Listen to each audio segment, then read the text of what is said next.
আজি গোলাঘাট জিলাৰ ৰাজীৱ ভৱনত জিলা কংগ্ৰেছৰ প্ৰাৰ্থিত্ব প্ৰয়াসীৰ আবেদন দাখিল। গোলাঘাট সমষ্টিৰ হৈ গোলাঘাট জিলা কংগ্ৰেছৰ সভাপতি মদন বৰা আৰু দীপাংকৰ বৰাই আবেদন দাখিল কৰে। ৰাজীৱ ভৱনত দলীয় আবেদন দাখিলৰ বাবে প্ৰাৰ্থিত্ব প্ৰয়াসীৰে ভিৰ কৰা পৰিলক্ষিত হয়।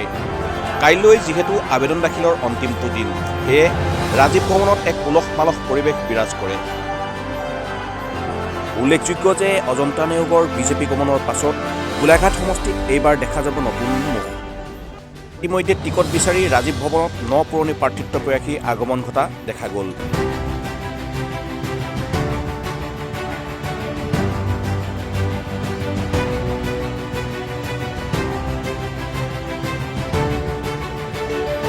নিউজ ডেস্ক ৰিপৰ্ট, খবৰ গোলাঘাট।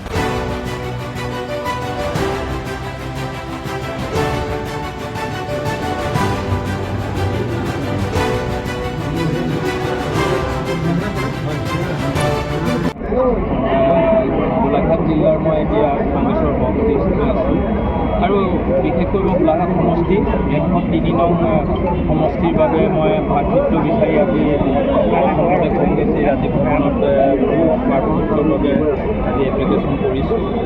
গতিকে আশা ৰাখিছোঁ দলে হয়তো যদি মোক প্ৰাৰ্থীৰূপে হস্তক্ষেপ কৰে, আগন্তুক দিনত মই শক্তিশালী ৰূপত মই আজি যি বিজেপিৰ ৰুলিং চৰকাৰ তেওঁলোকৰ যিগৰাকী নেত্ৰী বিত্তমন্ত্ৰী অজন্তা নেওগৰে গেষ্টত ফাইট কৰিব পাৰিম।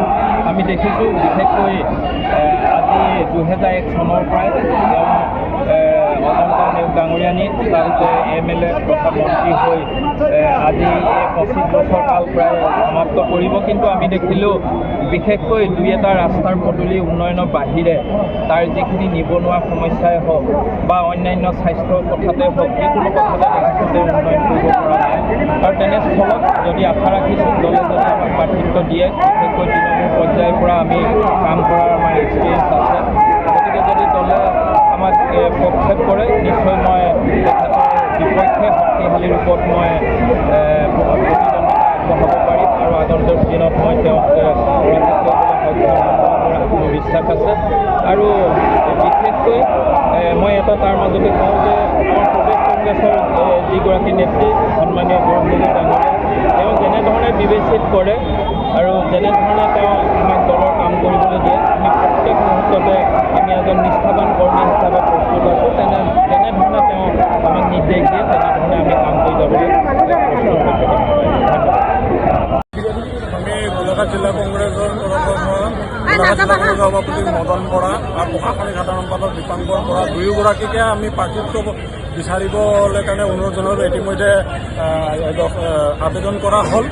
আমাৰ কথা হ'ল কি, আমি অজন্তা নেওগ গোলাঘাট সমষ্টিত থকাৰ পিছত যেতিয়া বিজেপিৰে গ'ল, তেতিয়া কংগ্ৰেছ ধৰি ৰখা মানুহখিনি আমিখিনিয়ে গোলাঘাট সমষ্টিত আমি বহুত অশেষ কষ্টৰে আমি ধৰি ৰাখিছোঁ।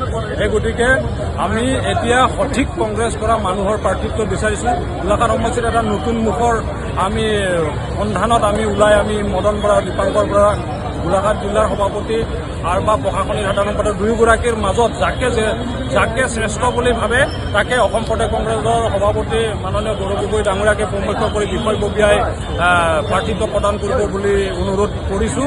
আৰু আমাৰ মাজত কোনো ধৰণৰ বিমত নাই। আমি ইয়াত ইতিমধ্যে প্ৰাৰ্থিত্ব বিচাৰি আমাৰ গোলাঘাট জিলা কংগ্ৰেছৰ উপসভাপতি ভূপেন ৰাজখোৱা, মাধৱ শইকীয়া, মই নকুল মুছাহাৰী, সাংগঠনিক সাধাৰণ সম্পাদক আৰু ৰূপম সাহা সম্পাদক, তেনেকৈ কৰি ৰমেন বৰা সাধাৰণ সম্পাদক, লগতে প্ৰবীণ গগৈ সাধাৰণ সম্পাদক আৰু লগতে আপোনাৰ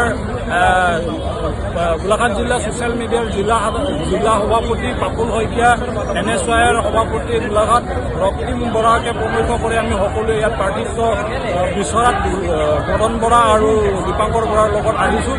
গতিকে আমাক এতিয়া পিয়ৰ কংগ্ৰেছৰ প্ৰাৰ্থিত্ব লাগে গোলাঘাটত আৰু নতুন মুখ লাগে। ধন্যবাদ।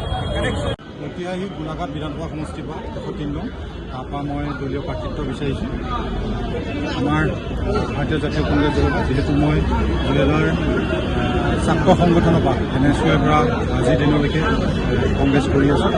মই প্ৰাৰ্থিত্ব বিচাৰিছোঁ।